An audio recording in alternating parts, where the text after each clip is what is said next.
It's now good afternoon. 2 minutes ago it was morning. Yeah.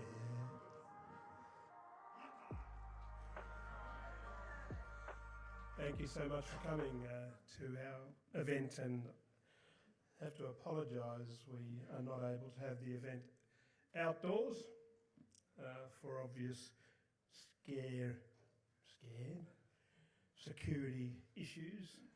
It's the first time we've had such an event indoors, so welcome. I'm Jim Morrison. I'm the chairperson of the West Australian Stolen Generations Aboriginal Corporation. Myself and Tony Hanson were just going to do an intro for a couple of minutes before we show a 2-minute video. Tony, how you going? Not very cool.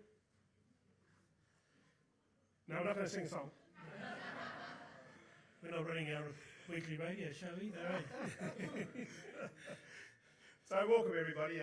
Tony Hanson is, as he's just mentioned, we co-host a radio show called Moorish Mag on RTR-FM every Thursday between 11 and 12. Repeated on Noongar Radio. Lalgiri Radio Derby and Great Southern FM Albany. So he jokingly said we spread ourselves around like Vegemite, eh? From Albany to Derby. We're not going to say too much because Tony said a lot over on the Oval. Again, we're concerned about security, and you've probably seen a few monarchs you utilise out there. The police have been asked to protect us, and they'll probably be hanging around too, like bad smells, to making sure you get away from here safely. All cleansed. Yeah. No, we've got to acknowledge Whadjuk people, and I might talk more about traditional owners a little later and some of the concerns stolen people have with traditional owners. But we're going to show you a little doco. Yep. How's our IT people? There's some empty chairs. Why are there empty chairs? Okay, so this little 2-minute thing, Yep. So, yeah, we want to explain too that there'll be images of what you're about to see of people that have passed on, and we'll be showing a VR recreation a little later too. Not only internally here, but next door there'll be an opportunity to see our virtual reality. So we're going to show you the little documentary to explain who we are.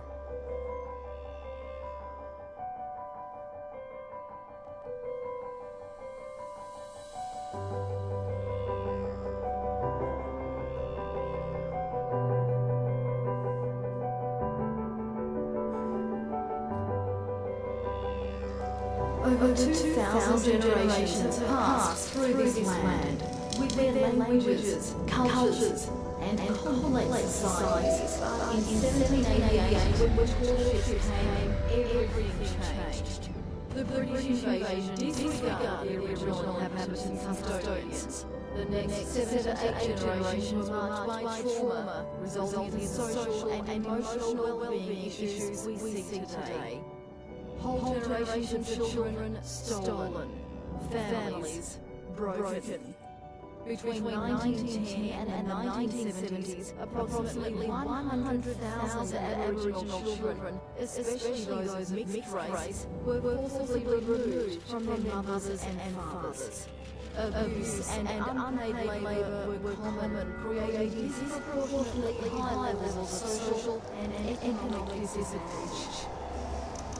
This given hope in 2008 when he apologised to the stolen generations, but this did not produce the progress we'd hoped for. If we are to create a better future for our children and our children's children, it has to start right now, right here, with us. It's time to regain control of our own livelihoods of children, to reconnect with our ancient land, speak our tongue, and be proud of our culture. That's what Yokai is about. Yokai is an Aboriginal initiative that promotes truth, justice, healing for our people.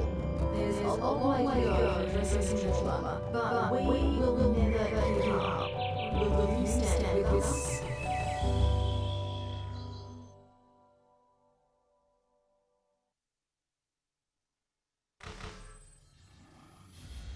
Never mind, if it was outdoors we wouldn't have these problems, eh? So we'll blame that person who attempted to massacre us on Invasion Day. He's pleaded insane, isn't he? So thanks for being here again. I'm going to take a chance to have a few words before I get our minister to say a few words. But I want to acknowledge Whadjuk people and pay respect to their elders, past and present. I am a proud Minang Goreng man from the southwest and pay respect to our elders, past and present. Can we acknowledge that this event is being held indoors as we were concerned about safety issues? And we did that by reclaiming the place where that attempted massacre happened. As you saw, we stand for truth, justice and healing. And in truth-telling, we need to reflect on our future. I feel like I've been saying this for 29 years, probably because I have. I know, don't. That's why John Forrest, the first Premier of Western Australia, was a prominent explorer who governed during a period of intense conflict between pastoralists and Aboriginal people, particularly in the Kimberley during the 1890s, often referred to as the killing times. While Forrest is not directly documented as having personally committed massacres, his government oversaw a semi-militarised and profoundly violent police force, and he is accused of failing to stop and sometimes facilitating these punitive actions. Our people in Albany, Whadjuk and Minang, are involved in the bicentennial commemorations that are being celebrated as we speak today.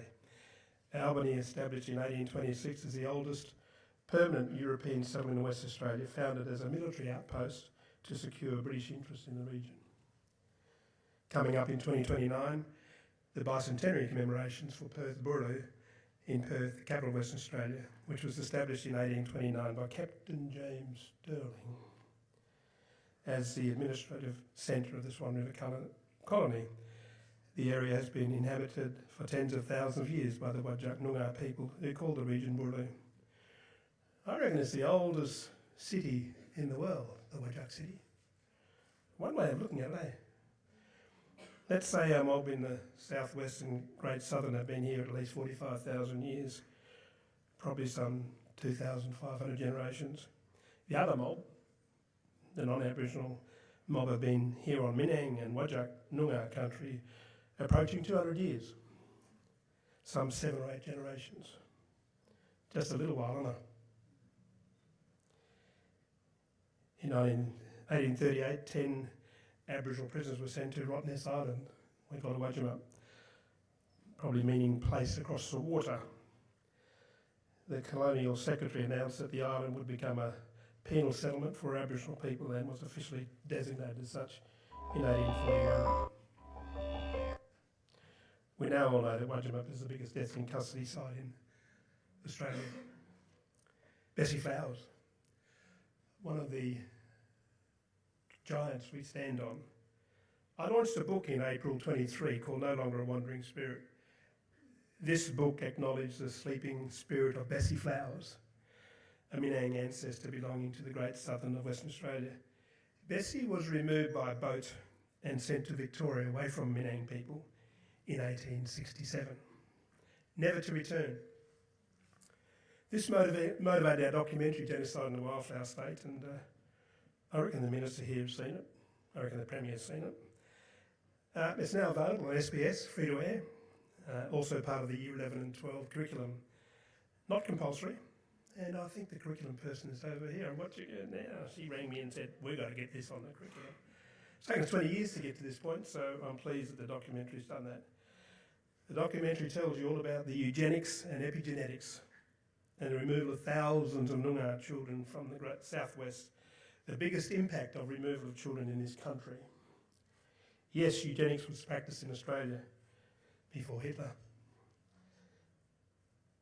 Look, we stand on the shoulders of giants, and Bessie Flowers is one of those giants in my book. My dad, prisoner of war Changi, tortured by the Japs. They didn't believe he wasn't Indian. I'm going to talk about him tomorrow at the War Memorial. They've asked me to speak about Dad. My mum, Carola, settlement survivor.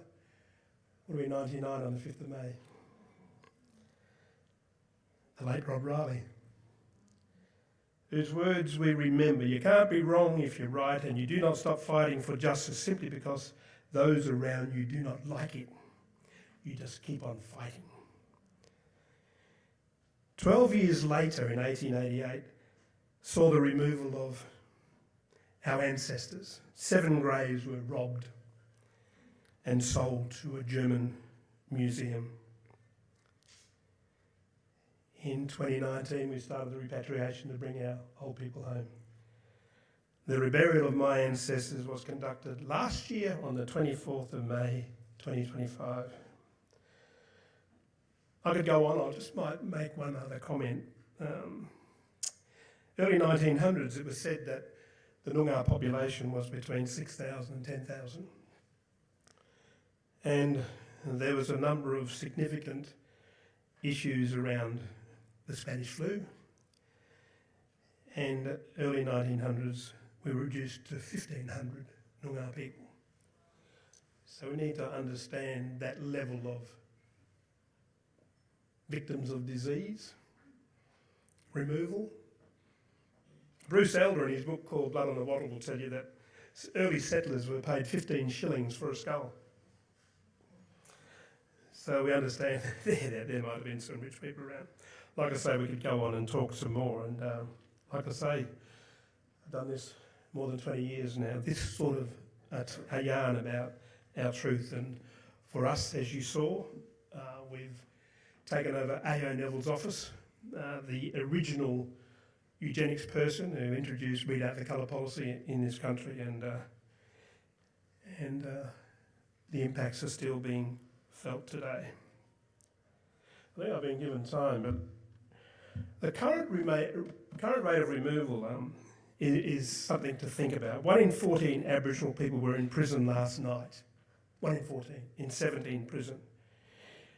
If 1 in 14 non-Aboriginal persons were in prison last night, we could have 120 prisons, which could mean anything from 95,000 people locked up, which is worried. Lost my paper. So 95,000 people would have been locked up, non-Aboriginal people, making up 120 prisons. This is truth that needs to be told, because if we're locking that many people up, surely we'd do things differently. 95,000 breadwinners, 95,000 parents, 95,000 grandparents who are locked up. We've got to do things differently. So I urge that this government look at truth-telling as a major initiative moving forward. 30th anniversary next year, we can't go on talking like this about current removal. Sure, the government has recognised the redress. It's taken 28 years to get to this point. And there's some horrific stories around the redress. So, like I say, I've said my bit now. Thanks for giving me the nod over there, my CEO, Brett Ingram. I'm going to invite the Minister to have a few words. Good to see you, Minister.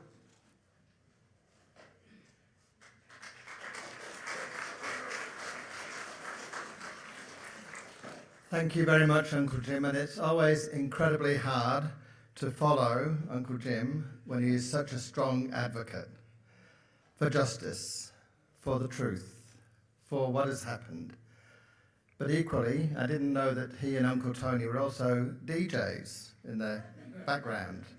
So I hope that I'm never interviewed on radio by the two, because I think it could be a combination of some very hard stories and questions interspersed with a lot of fun and laughter. And that's what you bring to something that is so important for all of us, that sense of grounding us and making sure that we're cared for as we deal with what's happened in the past. I'd like to thank Mitchell for that wonderful welcome to country and the frequency with which he used the term respect. Respect for country, respect for culture, for law, respect for our First Nations people, Aboriginal people, respect for the stolen generation. Thank you very much for the welcome to country, and I acknowledge our elders, past, present and emerging, as we meet here on Whadjuk land, but I also acknowledge the elders right around Western Australia and the story and the knowledge and the law that they hold and the language that they're determined to make sure comes through the next generation. When we come to Sorry Day, it's a story that takes us back to the pain that people have experienced, to the grief, to the loss, to the despair. I was talking with Uncle Tony about the abuse that occurred. It is such a hard story to confront.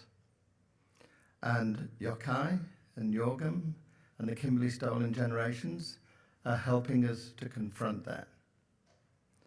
But it's also a story of courage. We wear the purple flower as a recognition of resilience, of the resilience of people who've been through the trauma, who live with the trauma. It's a story about bravery, about hope, about wanting to build a better future. So the members of the Stolen generation who've experienced so much can be with us and tell us about that story, but with a sense of hope and wanting to see change. There have been many, many, many people on the journey of the Stolen generation. Many are not with us today, and I just want to pause for a moment to acknowledge them in their leadership.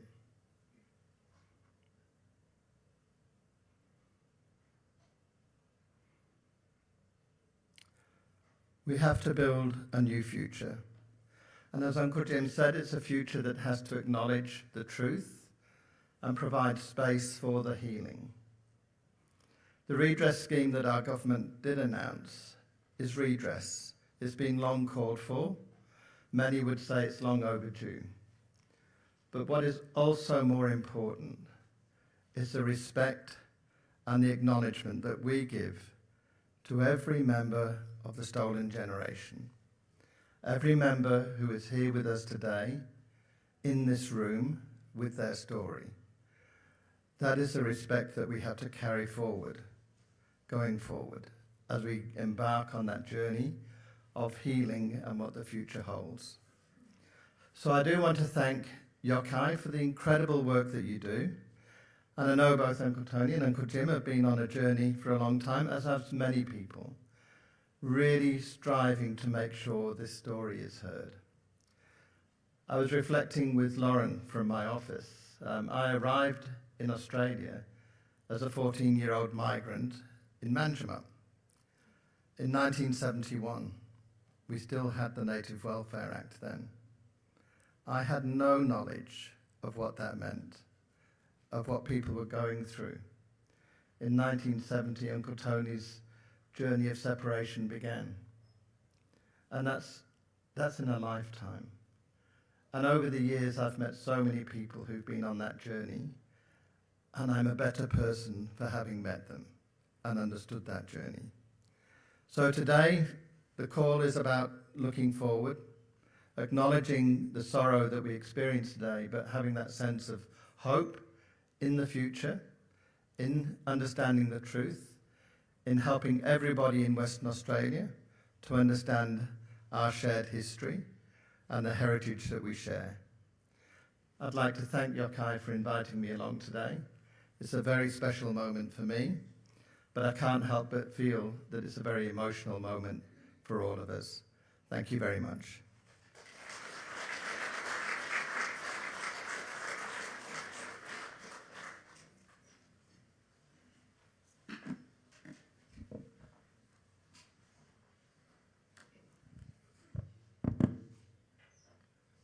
Thank you, Minister Punch. Thank you for being here today and spending time with us and spending time with the survivors and descendants and the broader community here today.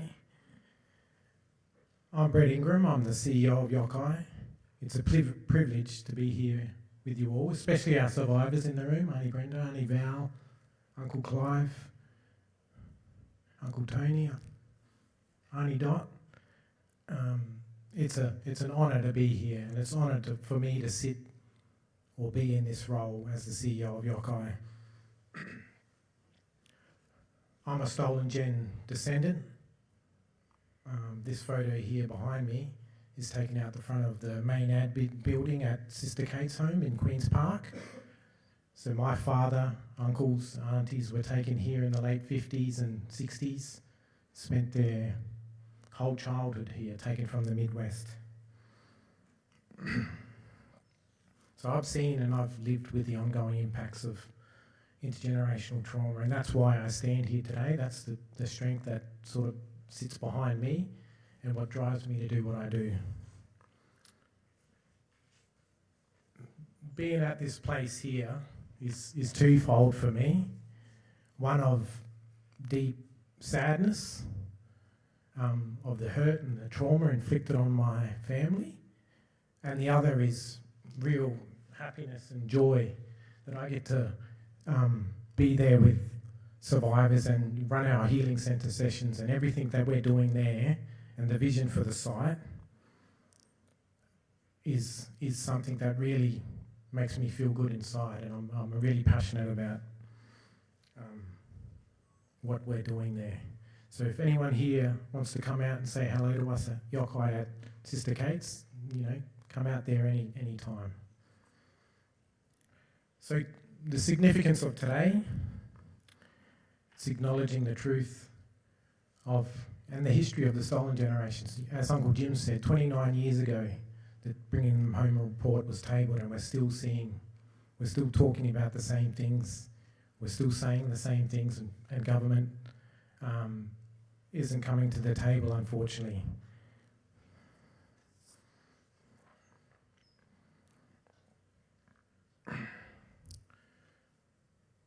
"85 recommendations within that report, only 5 have been fully implemented."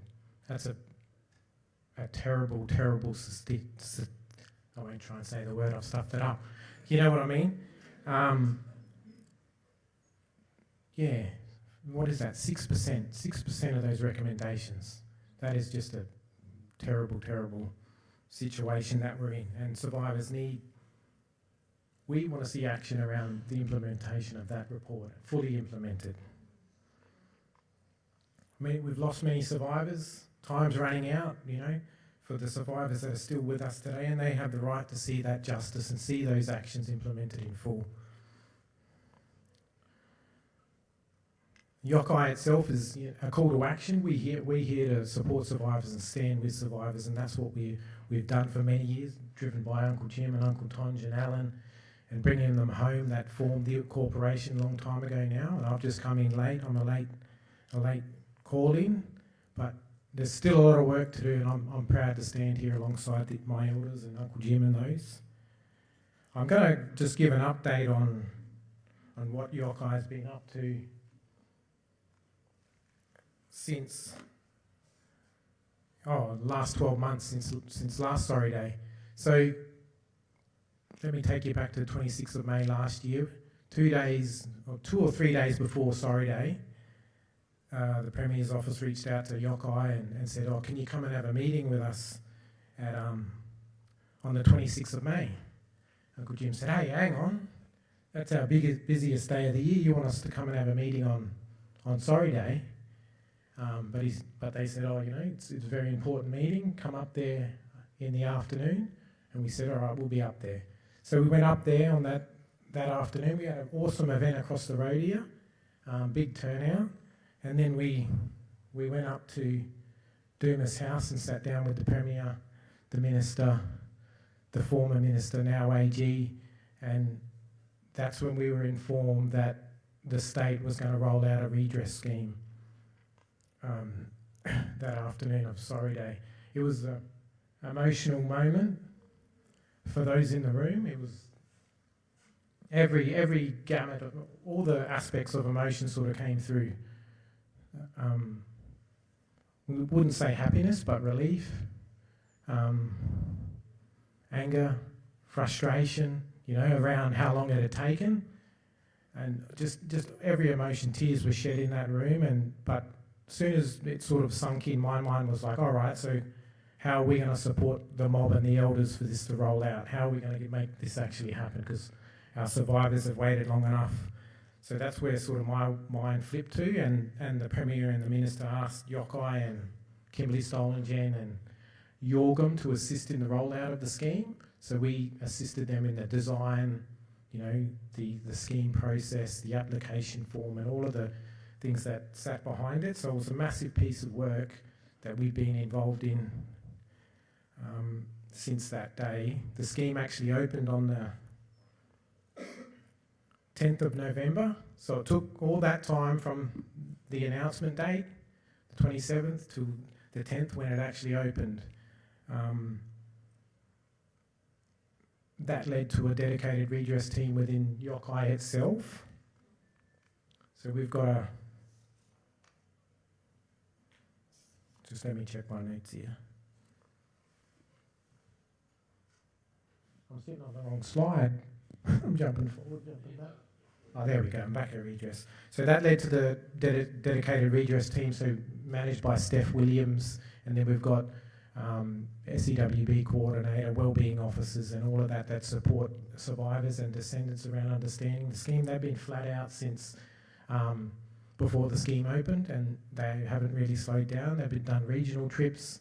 We threw Steph in the hot seat pretty much to take this and run with it, and she's done an awesome job, and all the team as well. So they've supported over 1,000 or given information to thousands of individuals, and they've supported directly 300 survivors with their applications. So that's sitting down and making sure the elders and the survivors understand what's actually written in there and what it's all involved. Regional trips, they went to Albany, Katanning, Bunbury, and we've got more planned. So they've been flat strapped. If there are any survivors in the room now or any online that need assistance with their application, we're here. Just yell out to us. I'm more than happy to sit down and walk you through that. Next sort of program area I wanted to talk about was the Healing Centre, the Sister Kate's site. So 174 Treasure Road is the former site of the Sister Kate's cottage home or children's home, which Yokai is now transforming into a place of healing.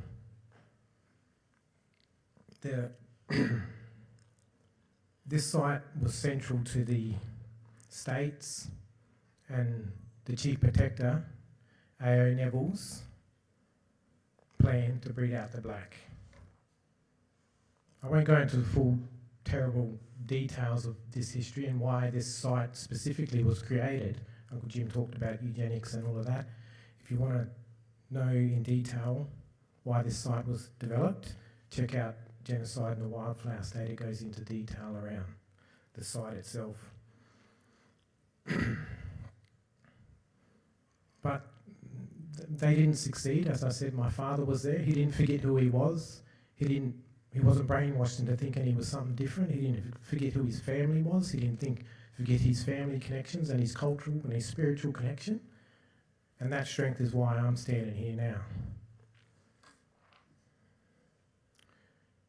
In early 2025, so I think it was around March 2025, that's when Yokai stepped foot into the Healing Centre. So Benanning Quirt Institute, which Uncle or Reverend Mitchell Garland is a director on their board, they came to Yokai and said, can you assist us in achieving the vision of his father, the late Reverend Sealan Garland, of a healing centre on this site, a truth-telling space on this site. We're more than happy to support them and stand beside them and partner with them. So now we're looking at a long-term partnership. I'm talking 20, 30-year partnership to create a truth, justice and healing centre on this site. We've done, since we took over, we've done a lot of consultation around the site with survivors specifically. What do they want to see on the site? And survivors told us they want collective healing spaces, individual counselling spaces, a truth-telling and educational space, a memorial to the children or the kids who went through the site, oral history, recording rooms, photo collections, art space, VR, cultural spaces. So essentially a place where mob can come together and the broader community and not forget the history of this site. there's many that would like to see this site demolished and housing and forgotten about, but that's not going to happen on our watch. My vision, or our vision, is that this site will be the largest healing and truth-telling hub for stolen generation people, not only in the state, but in the country, where people can come and learn and understand the history of the stolen generations and the impacts.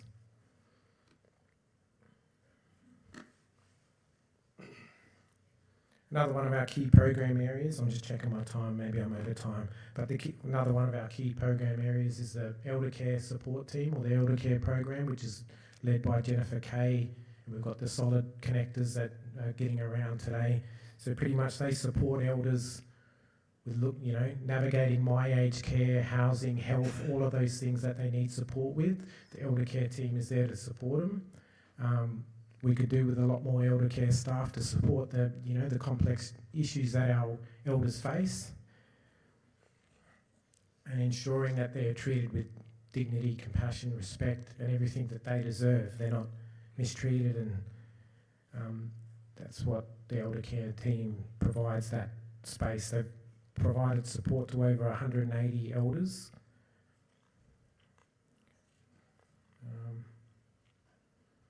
Survivors continue to face lifelong impacts from removal.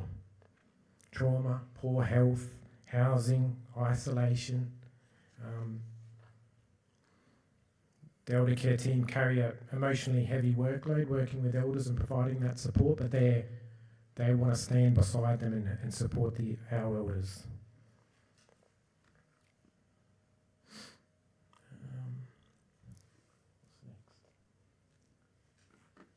Truth telling. I might get Uncle Jim and Tonji to get up and talk a bit about truth telling, but I'll sort of open it. Over the last 12 months, we've delivered significant truth telling utilising GWS, Genocide in the Wildflower State. So it's an award-winning documentary. If you haven't seen it, please go watch it. The awards it's won: Best Human Rights at the Tokyo Film Awards, Outstanding Achievement at the WA Screen. They're called the Oscars. They're not quite the Oscars, but they're the Oscars. We're Oscar winners. So it's got some recognition, and truth-telling is a space that we're really stepping into. We've always been in it, but Uncle Jim and the organisation is really stepping into the space, because there's so much that needs to be told, and the history needs to be told. We've recently hired a truth-telling manager, Ian Gentile. Stand up, Ian. There he is there, yes. Saddle up, Ian, you're in for a big bloody ride, that's for sure. He's going to be a busy man. We threw him in the hot seat. He pretty much assisted in the whole setup of this. He's only been in the role for 2 weeks. But he hit the ground running, that's for sure. I might get Uncle Jim and Tonji to jump up and talk about truth-telling, eh? Thank you.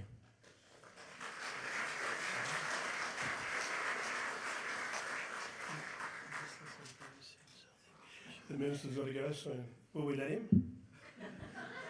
Okay, look, when we talk about truth, look, I'm sorry if I've been flippant too today. It's not a comedy show.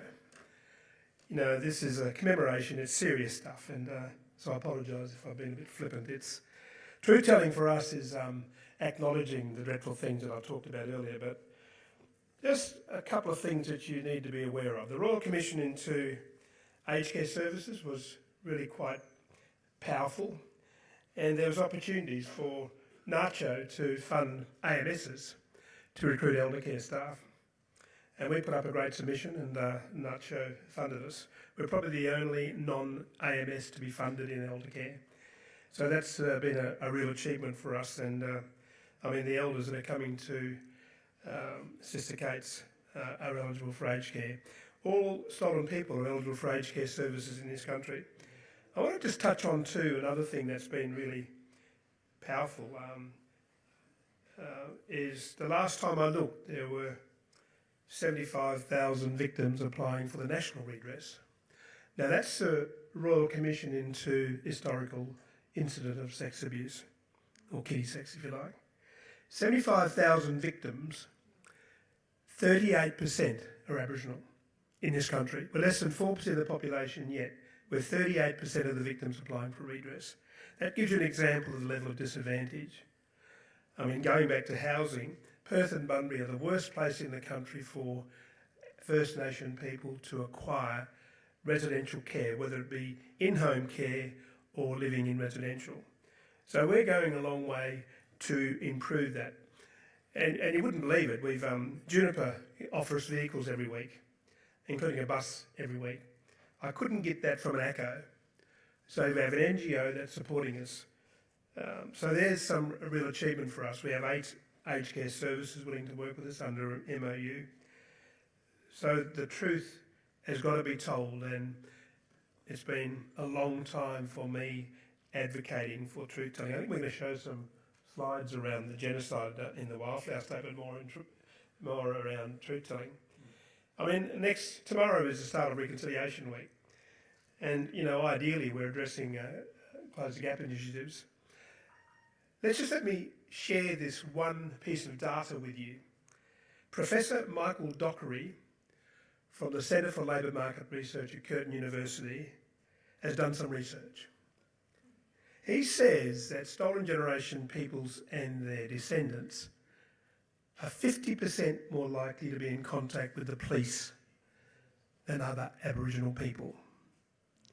15% more likely to be drinking alcohol or taking drugs at a dangerous level than other Aboriginal people. 10% more likely to be unemployed than other Aboriginal people. So don't underestimate the gaps, the double gap. 96% white fellas, Aboriginal people and stolen people. And it's not being addressed. So Yokai, in our wisdom, is attempting to address some of these shortfalls in both aged care and the abuse of our children that are now adults. Okay, we're now going to show you, we've talked enough about genocide in the Wildflower State, and Brett talked about GWS. We'll let you go, Minister. We know where you live. No, he's a good mate. A cobber. Manjimup. I didn't realise he lived in Manjimup, but there you go. Thanks, Minister. We're going to look at the, there's not the truth telling yet. We're going to look at the trailer of the genocide, the new documentary, The Legacy of Genocide.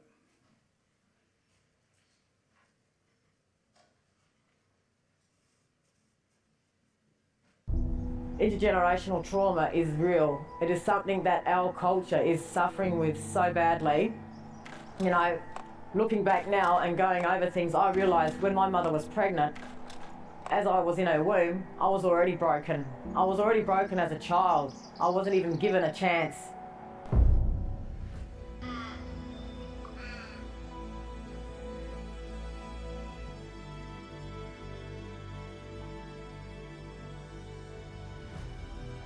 When our kids were taken away, the churches kept the kids. They're waiting for us to die. They're waiting for us to die. They separated us, keep them separated so they don't know who they are, and so that they will never get back together again, and never find out where their true roots is, Yes, they took me from Navangra to a place, isolated place called Longmore, and then from there, I don't know how long I spent there, but then I got sent to Wandering Mission. Bringing that education so that we can bridge that gap between the elders and our youth, because it has gotten wider, the gap. So we want to, try and mend that and bring our young ones together with our elders so that they have a better understanding of our history and what our elders went through with the mission days.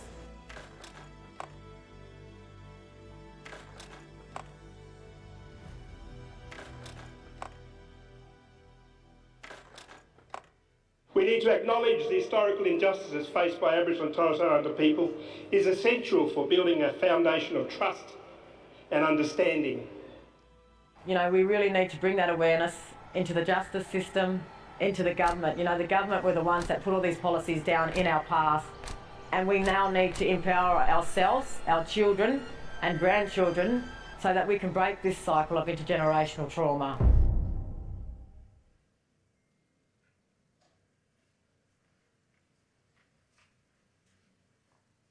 There you go. That's going to be available in November, launching it on Minang Country in Albany. And a book to be launched is with the publisher now, which explains in detail the genocide in the Wildflower State. We're going to talk a little about the virtual reality, and a couple of people are surprised there. They didn't know they were going to be included in the trailer. So thank you for being there and being there for us with Lorraine. So obviously, it's important for us for truth-telling, and it's disappointing that ministers go on, because on the 27th of May last year they launched redress, but they also launched truth and healing. No government money was spent on what we've done to date. So we need to make sure the minister, we keep him honest, you know. And I'll tell him, you know, he's realised, and Shay's one of his policy officers sitting here, is going to tell him too. Look, I don't pull any punches with the minister, and he's acknowledged that, and I wouldn't be your advocate if I didn't. I'm going to show you some of the virtual reality, and I want to introduce Professor Rena Truali here, who's been working with us for a long time. Come up here, my black sister. Look, you know, we've attempted to renovate missions. I think some of you know that. We had a bid in for Wandering Mission and Marrowbank Mission, and sadly the deal didn't go through with the landowners. So I've got a bit of a deal with traditional owners, and there's a gap between traditional owners and stolen people. But we did work on drone camera work, laser camera work, the memory of our people that were in missions, diagrams, and we now have looked at virtual reality and how that might address the healing for our people. It took 12 months for us to study it, and Rena might talk a little about that. But we now own the product as such, and we want to roll it out amongst our people. I mean, it's fair to say that a lot of our own people, First Nation people, don't know their history. And some traditional owners have said to us, I had no idea that this removal took place in this state, and WA being the first state. So with the drone work and the laser camera work and the memory of our people, we've put in place a VR. In fact, the first one we put together, and Rena was there, and I'll give her a chance to talk in a minute. She doesn't get many opportunities. We won a Premier Science Award for the virtual reality of Magumba Mission, so we're going to be looking at some of that. Rena, would you like to say a few words about how it came together? Yeah, thanks, Jim, and thanks, everyone. I would like to start by acknowledging that we are standing on the lands of the Noongar Burjak people. And not just today, but I feel every day we should acknowledge and understand the pain of our stolen generations, the intergenerational trauma that we see today, the impacts that we see today. We need to understand that and reflect on that in order to move forward. For that, it's really important that truth-telling is there. And truth-telling has to be not from the colonial perspective, but it has to come straight from the mouth of the survivors, straight from the mouth of the people who experienced those atrocities. And I think the truth-telling has to move beyond just words on a page, beyond just some sound bites in an audio clip, beyond just some narratives and images on the screen. It has to be a lived experience. We have to understand the lived experience. We have to be immersed in it totally. We need to be transported back to those sites where all those atrocities happen. And that's where we will be able to connect with those places, with those people, the survivors, who have been the victims of those atrocities, and of course, connect with our own memories. Because we also have so many personal traumas and sadness in our own families. And we need to bring that out and have that lens in order to understand what happened to the stolen generations. That's where the virtual reality really comes to play, because you can put yourself into the shoes of the survivors, explore those sites, how they were during those periods, and listen to the survivors narrating their experiences. That's the way we can generate empathy, and that's the kind of truth-telling and healing that we require. Thank you. So we're going to show you some examples of the virtual reality, and there'll be another opportunity next door where we've got a range of laptops and people can put on the headsets to have a better understanding of what you're about to see. So we're going to look at the Magumba mission. As I say, we won a Premier Science Award for the virtual reality of Magumba, and there were bushfires there last year. And we're looking to run some virtual reality in Mora. This will give you an example of some of what the virtual reality entails. So this is the jail in Mogambar, which unfortunately last year we lost everything, all the buildings there. So within the jail, you would be able to see the different videos and different immersive. Are we clicking on some of these things or not? Okay.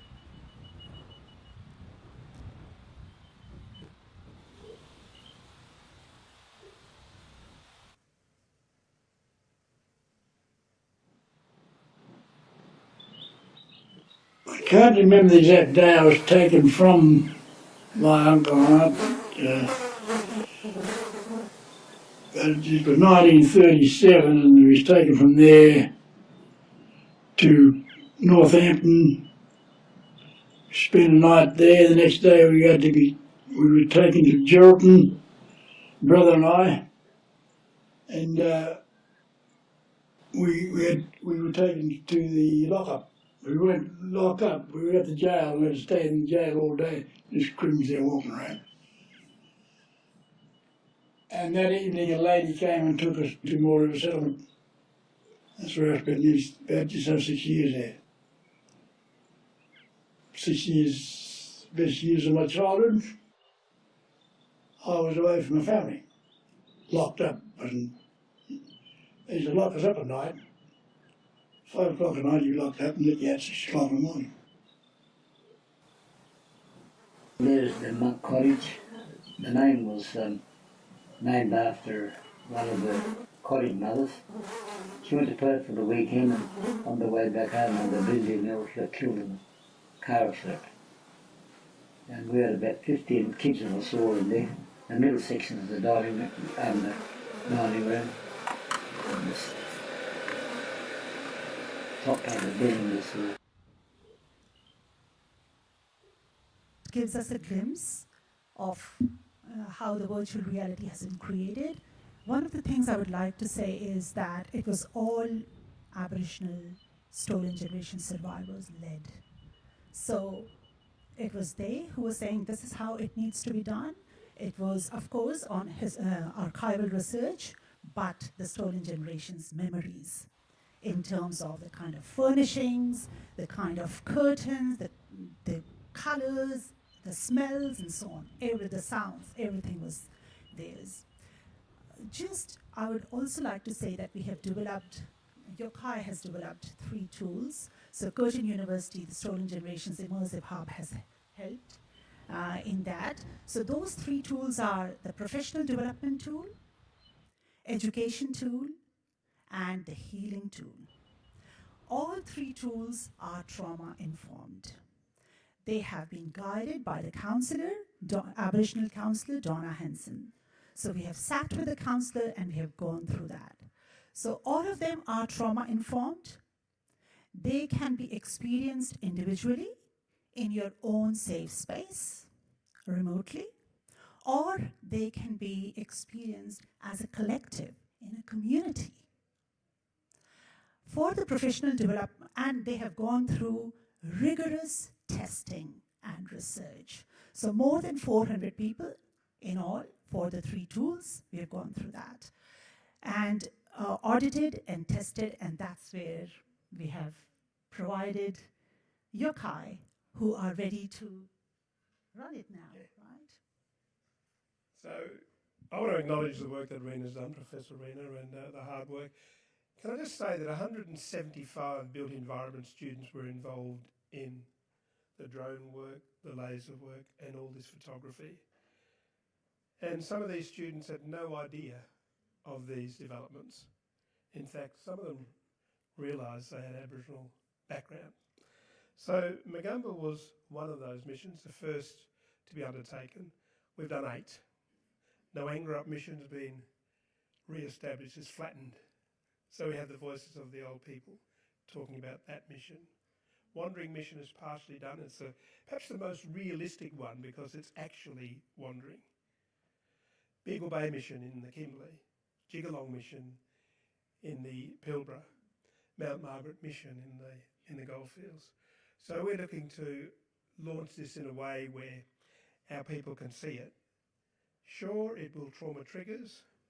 You've heard voices of deceased people. So that in itself will create trauma. So we can do that now in a safe place. We're looking to do something for Magumba with the Ute people, the 75th anniversary of the Magumba being established in August the 18th. So there are visions of the mission that we can include in a building. For example, the church could be in a town hall. So therein lies some therapeutic healing tools for us. So I think we've probably shown enough. There's an opportunity to see some of these, more of the missions next door. So thank you, Rena, for... Well, you can't really, we're over time, but come on. Just quickly, in terms of the education tool, it's really important to know that we have worked with the school teachers, a working group of school teachers from private and public schools, and with WA Curriculum Committee on that. Casey Mulder, an Aboriginal woman, she has written extensive teacher notes, and we have tested it from year 7 to year 12, primarily the HAS subjects. And we have noticed that from 8, 9, and 10, those are the years where it has benefited the most in terms of the improvement. You can see from the baseline knowledge of the students to substantial increase in that. So that is the education tool. And the healing tool, again, it has been trauma-informed, as I said, and based on the well-being indicators developed by Aboriginal psychologist Judy Atkinson, where we have embedded within the tool the indicators of identity, spirituality, connection to country, and so on. And then feeling thermometer is there, which actually measures your feelings and moods right in the beginning and right at the end. And then there are follow-up counseling as well. So it's truly trauma-informed, and it has benefited, as our research indicates. So thank you for that. Thank you, Rita. Thank you. We're going to call on Brett to talk about ways forward, and as I say, there's an opportunity to see some of that. What's on here now? We're looking at some more. Which part are we looking at now? The award. Oh, the award. The national award that we won. Okay. Healing Tool is a virtual reality tool. It is first of its kind in Australia. It is an immersive 3D reconstruction of former mission sites in Western Australia.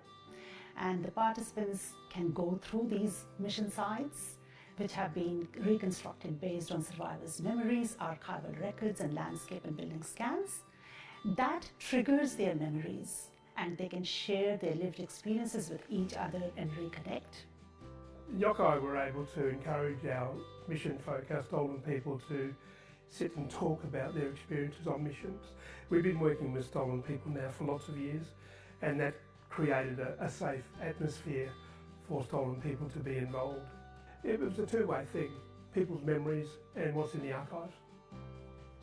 The power of the healing tool is that it allows the survivor participants to revisit these traumatic places in a safe manner with their community, with their family members, and whenever they are ready to do so.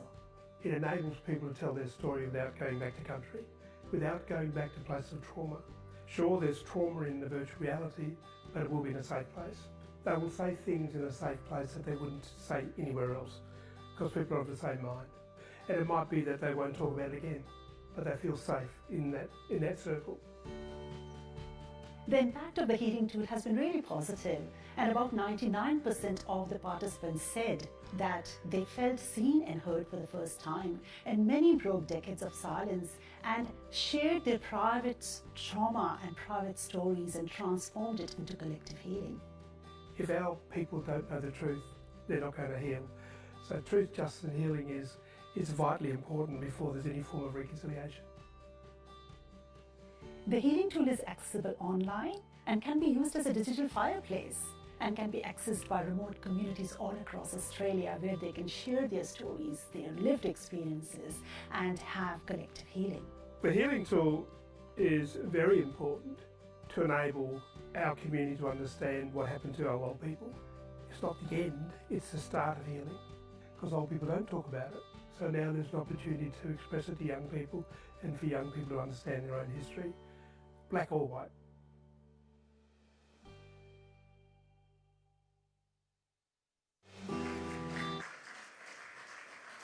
Oh, there's a QR code. If you've got money in your pocket, take a photo of that QR code, because the government don't give us nothing. No, the minister should have been here. We're going to finish off with where to from here, and there's an opportunity to look at this next door. I think you would appreciate it. It's really quite something that to see, and to see how our people can go back or even show their children and grandchildren, because our old people don't want to talk about it. Over to you, Brett. Thanks, son. That's so powerful. That's going to take our truth-telling and our what we do to the next level. If there's anyone in the room or any corporations, businesses, corporates, departments that want to engage us to deliver some education and training, reach out to us, because when I said we're stepping into this, we've always sat in this space, but we're really moving forward with regards to truth and justice and healing. As I said before, Ian's going to be flat strap. Before we close, if I could just get that Sorry to Action slide up. From Sorry to Action, is it behind me? All right. So today, the Healing Foundation launched this document, which is requesting government really to bloody step into implementing the recommendations of the Bringing Them Home report. So as I said before, only 5 of the 83 recommendations have been implemented. 6%, which pretty much equates to 30 years of systematic failure when we look at it and put it bluntly. So the government, state government, federal government really needs to step in and really take this seriously. And we're going to keep pushing them. And we're going to be here. Yoko's going to be here. The plan itself is a practical tool. It steps out. It's a bit crazy that we need to step it out again, because it was all pretty much written within that document 29 years ago. But here we are again, and this plan really steps out, and it has 5 key areas, or 5 key areas to focus on: health, social and emotional well-being and ageing, records, redress and acknowledgements, education, research and data, sector support and workforce development, governance and accountability. Basically, survivors should have access to culturally safe and adequate and affordable aged care, health and community services. Survivors' descendants should be supported through intergenerational healing and wellbeing support services. Survivors should have prioritised access to records, and these should be protected. Survivors should have adequate access to redress across the country. Every Australian should have awareness and understanding of the history of the stolen generations and the ongoing impacts of intergenerational trauma through education such as we've just shown now, and commemorations as we did today, and that beautiful location across the road there. Survivors and their descendants should be supported appropriately with funded and sustainable organisations, stolen gen organisations that are here and know how to work with our mob, like Yokai. As Uncle Jim said, we've never had any WA state government funding, and the only funding we've ever got is when redress was announced and supported to get a redress team, but before that they didn't want a bar of us. So, you know, the government needs to get behind stolen gen organisation, because the issues are compounding. The intergenerational trauma is compounding. How many times do we need to keep saying it? 30 years next year. Accountability. So government, there needs to be a measurement on, you know, how the recommendations are going to be implemented. Who's accountable at the highest level? Because, you know, we're still in this same boat. I urge the federal government, I urge the state government, I urge all of us. It's been long enough.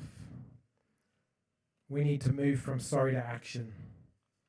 This moment demands leadership, this moment demands accountability, and this moment demands urgency to deliver real change in survivors' lifetimes. These are these beautiful, wonderful old people sitting here now.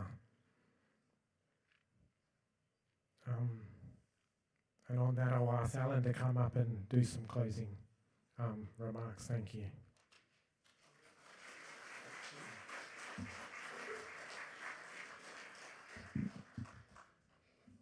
Pull it down a bit for the short ass. So, these events and the work that Brett and Jim and others have talked about doesn't happen without some support, and we need to acknowledge that.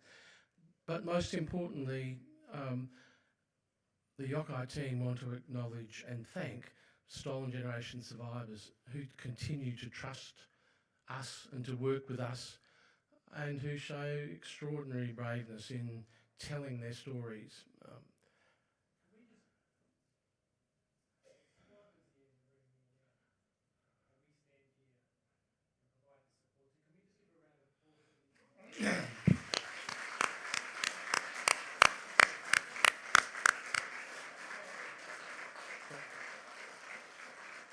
Absolutely.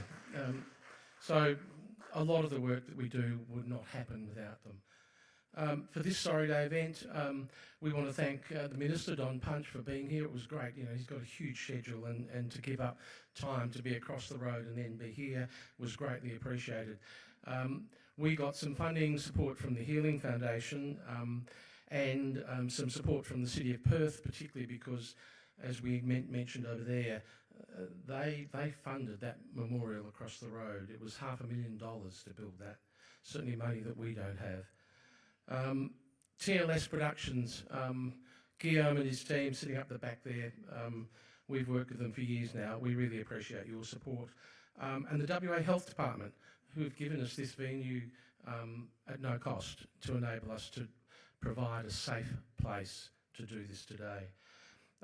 Just the virtual reality project, Curtin University, Rena and Penny and the team, Wes up the back. It's been a long time. We've worked together for 5 or 6 years to get that. So many thanks to you.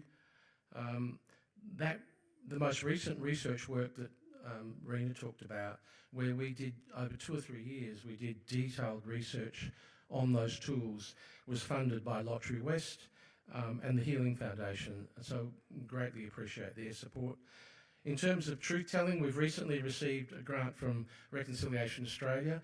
They have put together a special community-based truth-telling funding package, and we were honoured.